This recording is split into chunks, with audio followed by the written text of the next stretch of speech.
Olá pessoal, esse é o primeiro vídeo do módulo 3 que fala sobre os ciclos de produtos iniciais da economia brasileira.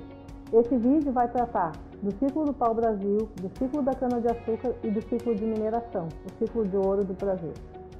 Naquele momento em que o Brasil foi descoberto até um pouco tempo atrás, e alguns consideram hoje como uma invasão europeia, né, do continente latino-americano, e essa história vocês já conhecem, a gente consegue perceber Portugal e Espanha como as grandes nações daquele período, e vejam que algo aconteceu nesse processo, porque se a gente pensa atualmente, Portugal e Espanha não são hoje grandes países na Europa, ou não são os maiores países, né, em termos econômicos. Então há um deslocamento do centro econômico na Europa, mas nesse período as grandes potências eram então Espanha e Portugal, que também não por acaso se lançam nessa descoberta de um novo mundo, o que alguns chamam como um primeiro processo, ou um segundo processo de globalização mundial, que é composto pela expansão marítima, pela busca pelos metais preciosos, pelo processo de consolidação, então, desse poder militar, que se dá a partir da submissão, né, das novas colônias à dinâmica das metrópoles, e que aquela história que vocês já conhecem, que é a busca, então, pelas especiarias. Aqui o caminho estava perigoso, era muito belicoso, então a gente essas grandes nações vão buscar algumas alternativas que vocês já conhecem, e aí a gente vai ter também algumas colônias aqui na costa africana, e depois isso vai chegar esse desvio, né, que muitos estudos já comentam que não foi exatamente um desvio, não foi sorte, né, dos portugueses, ou não foi um vento que trouxe espanhóis e portugueses para a América, mas sim a ideia de que de fato se chegaria a um pedaço de terra navegando, adentrando o Oceano Atlântico. Quando a gente tem esse novo mundo, e aí a gente tem uma série de livros que nos apresentam essas viagens e as consequências desse processo, que nós não vamos tratar aqui de uma maneira muito detalhada, existe uma grande diferença entre essas duas grandes nações. A Espanha logo descobre metais preciosos e Portugal não. Então Portugal vai passar por o Brasil passa, né, como colônia portuguesa, por uma série de transformações estruturais que vão então desde um ciclo extrativista, que é o ciclo do pau-brasil, até o ciclo de café, que é bastante mercantilizado e atende, assim como os demais ciclos, a demanda externa. Tá? Então, até 1530, não há grandes preocupações com o processo de povoamento brasileiro, né? Esse processo ele começa a ser pressionado a partir do interesse de outras nações europeias nessas terras que vão sendo conquistadas. Então, até 1530, a gente pode pensar naquela história que a gente ouve de um ciclo do pau-brasil, que é um produto que está na costa do país, né, toda a costa brasileira, um produto que depende de uma mão de obra que vai ser relativamente livre, né, apesar de vários relatos de violência e tentativas de aprisionamento que vão acontecer, mas que ainda tem uma ideia extrativista. Então, não é algo que tenha sido trazido e organizado em termos de estrutura produtiva no país. Mas atende um mercado externo, né? Então, ela está sempre voltada para a economia da metrópole, está voltada para o fato da necessidade de ser paga a viagem, né, até essa colônia, e esse era o produto que se tinha no país à disposição. A tentativa de povoamento, né, e não necessariamente de colonização nesse primeiro momento, se dá a partir daquelas figuras que vocês também já conhecem, que são das capitanias hereditárias, das sesmarias, grandes extensões de terras. Esse é um processo que não vai ter sucesso. Então, 12 daqueles amigos do rei, né, daquela corte portuguesa que ganharam, então, as terras não chegaram a vir ao país, conhecer essas terras, e nós temos apenas 2 capitanias que, de fato, criam uma dinâmica local e acabam se organizando para atender esses interesses da metrópole, né? Então, a gente tem uma vasta extensão territorial que ainda está sujeita, né, a alguns ataques ou algumas investidas de outros países europeus, como vai acontecer principalmente na questão da França em relação ao território brasileiro. Então, esse primeiro ciclo é um ciclo de exploração extrativista, pensando apenas um produto com valor de mercado, um produto que se organiza numa dinâmica muito simples, em alguma medida, se comparado com a estrutura que vem com a cana-de-açúcar.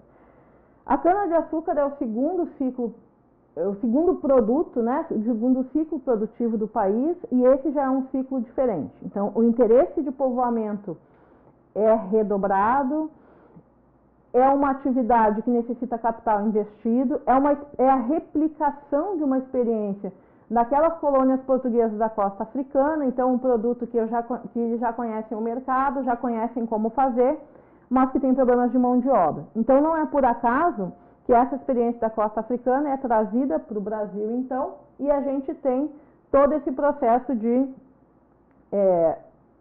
escravidão que vai se configurar no país, né? Então, essa organização dos plantations, né, monoculturas, grandes extensões de terra e o processo, e a mão de obra escrava é o que vai ser copiado, então, como um exemplo exitoso da inserção da metrópole no mercado internacional e vai ser trazido para o Brasil.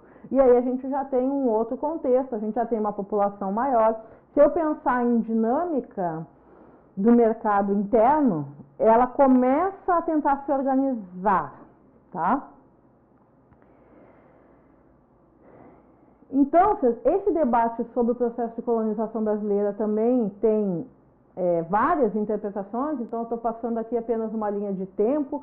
Alguns autores vão dizer, não, a gente teve, dada a característica de servidão e a condição política dessa produção, eu poderia caracterizar como um feudalismo colonial, como vai fazer o Alberto Passos de Guimarães, mas por outro lado, e essa é a interpretação que vence em alguma medida, né, o contar dessa história, dessa linha de tempo brasileira, que se organiza aqui, é um chamado capitalismo colonial, isso está lá no livro do Celso Furtado, onde ele vai dizer, não, só se implantou no país uma atividade comercial, uma atividade agrícola que atendia os interesses da metrópole.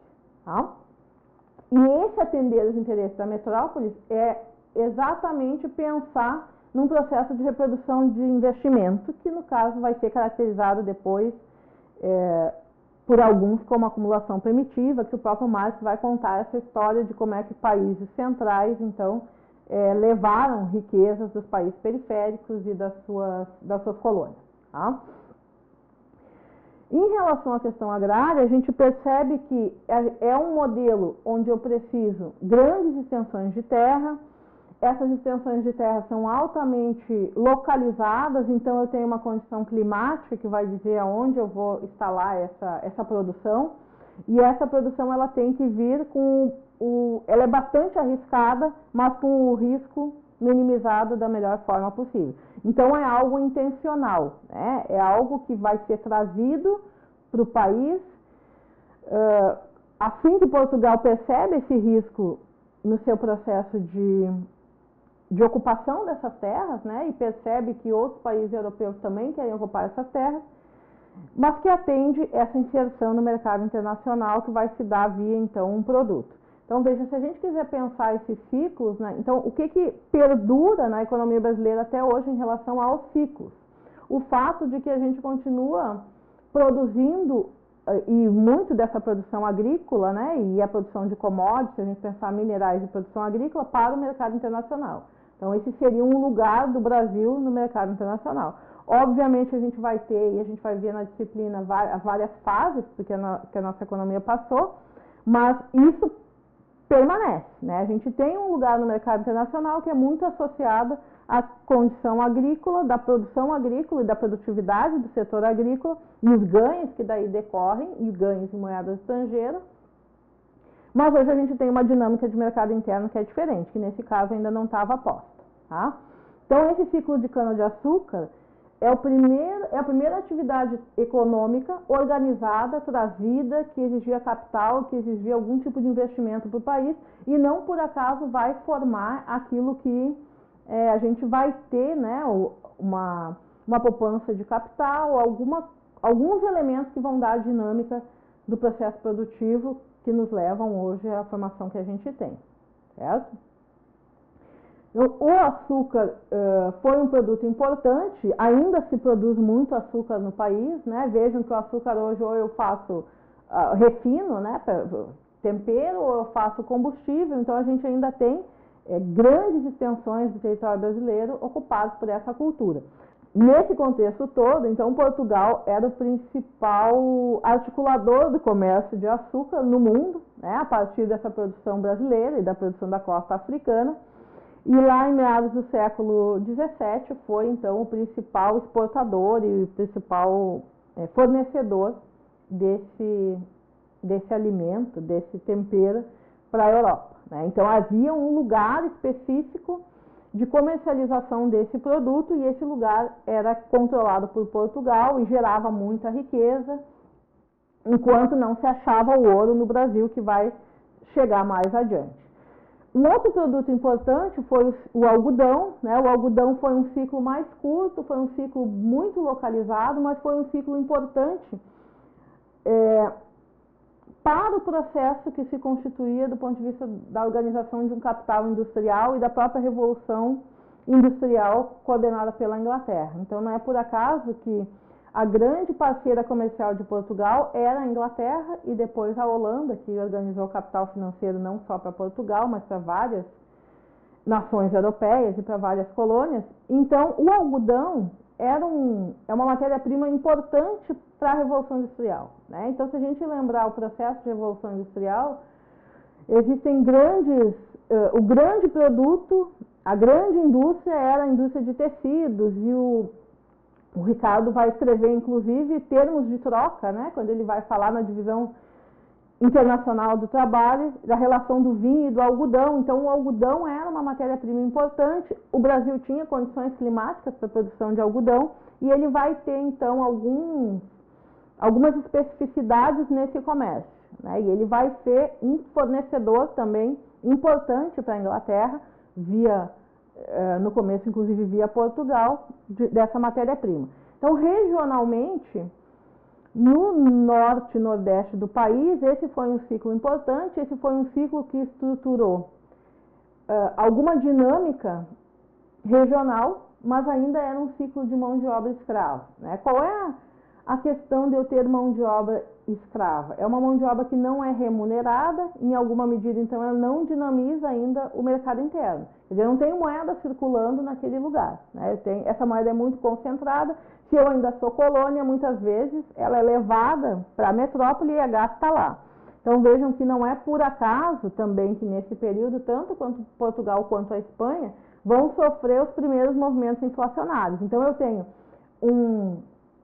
uma ida, né, no caso da Espanha, direto de metais preciosos, no caso de Portugal, de produtos que vão ser trocados por metais, porque a gente ainda está fazendo essa transição do capitalismo, mas que faz com que Portugal e Espanha se atrasem do ponto de vista da industrialização, porque eles podem comprar tudo da Inglaterra, e faz com que essa riqueza simplesmente passe por esses países e vá ser acumulada em outros lugares, né? E aí, como eu já comentei, você já conhece essa história, vai acabar o ouro do Brasil que chega daqui a pouco, acaba na Inglaterra ou na Holanda, né?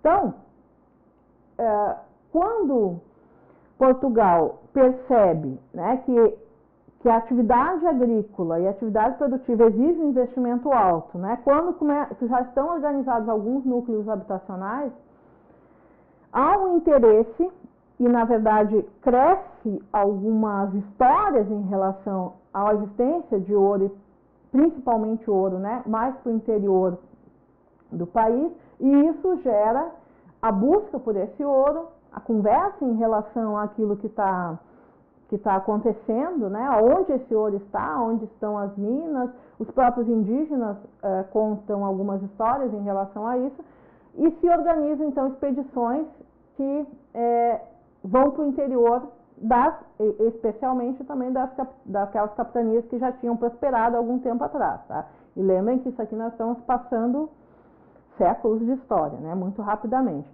Mas o que ocorre, de fato, é que essas expedições são expedições violentas, são de desbravadores, né? Tem várias interpretações em relação a isso, mas o fato é que chegando naquilo que é hoje o atual estado de Minas Gerais, aquela região de Mato Grosso, Goiás e Minas Gerais, e não é por acaso, né, que o nome do estado é esse, se encontra uma série de metais preciosos, e principalmente se encontra muito ouro. Bom, era isso que a coroa portuguesa buscava, então, desde o início do processo de colonização, né? E estavam atrás da Espanha, porque a Espanha de cara já encontrou esses metais, e agora, então, eles tinham encontrado. E aí a gente passa por uma nova fase. Então, essa é uma atividade produtiva que tem uma estrutura bastante diferente.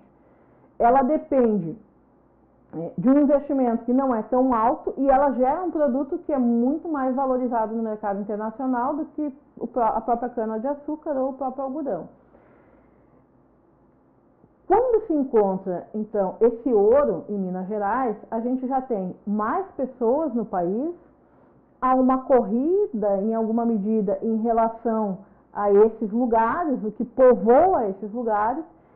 É claro que existe muito trabalho escravo, mas existe uma organização que tem uma dinâmica diferente. Então, lá em Minas Gerais já se começa a ter a questão dos burocratas.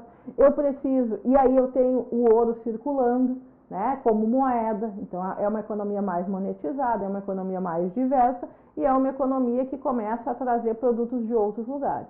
Então, se Portugal comprava coisas da Inglaterra, Minas Gerais também compra coisas de outros estados do país, porque precisa manter a sua população que vai crescendo, mas não quer se dedicar a essa atividade, porque a atividade que tem lá compra todas as outras. Então, não é por acaso que há um movimento tanto do sul do país como do nordeste no fornecimento de carne, por exemplo, né? E isso depois tem algumas consequências, porque, por exemplo, o charque gaúcho vai começar a competir com o charque uruguaio, que é menos tributado, e a gente vai ter daqui a pouco a própria Revolução Farroupilha, que vai aparecer daqui a pouco. Tá? Então, esse processo de interiorização e o ciclo do ouro geram uma nova estrutura produtiva e uma nova dinâmica de mercado interno, tanto naquela região ali, quanto na articulação com as outras regiões do país, né, que não tinham o ouro, mas que forneciam, então, uma série de produtos para manutenção daquela população. Começa a acontecer naquela região alguma acumulação de capital, né? Algo que vai ser investido depois. Tá? E algumas interpretações, e de novo eu estou fazendo aqui um voo muito rápido, né, para esse processo todo. Nessa época, então, a coroa portuguesa aperta muito o cinto, se a gente quiser pensar assim, em relação à fiscalização e à cobrança de impostos. Então, a ideia daquela expressão do quinto dos infernos é que esse quinto é exatamente a quantidade de imposto que era cobrado pela coroa portuguesa a partir do metal que era extraído lá nas Minas Gerais. Então, a gente já tem uma dinâmica totalmente diferente. Um outro fato importante que vai acontecer em 1808 é a chegada da família portuguesa, que vai não entrar no interior, mas vai ficar no Rio de Janeiro, vai receber também muito desse fluxo, né, de metal e vai trazer uma série de inovações e infraestrutura para aquela região. Então, pessoal, essa foi a primeira parte do nosso módulo 3, falando do ciclo do pau-brasil, do ciclo da cana-de-açúcar e o ciclo do ouro no Brasil. O próximo vídeo vai tratar do ciclo da borracha e do ciclo do café e a importante transformação que o país vai passar depois do ciclo do café.